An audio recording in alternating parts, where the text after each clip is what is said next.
Yan, nagprito muna ako ng pork. Magluluto tayo ng ginataang langka. Ito yung pork na guys. Tapos magigisa na tayo ng luya.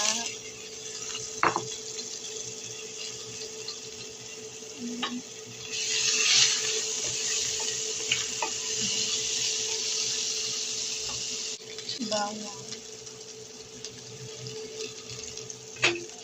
Tapos ilalagay na rin natin ang ating sibuyas.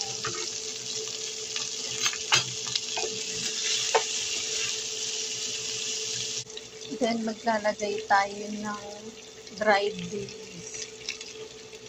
Ayan. Oh.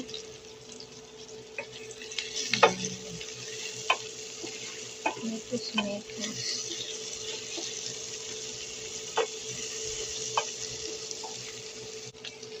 Then lagay na natin yung pork. Londong sahog. Yan. Tayin na lang natin na magsangsay. Lagay ko na rin yung gata dyan, yung pangalawang piga. So, ito na yung ginataang langka.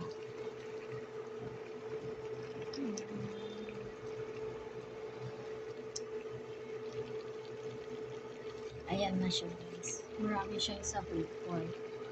At saka dilis.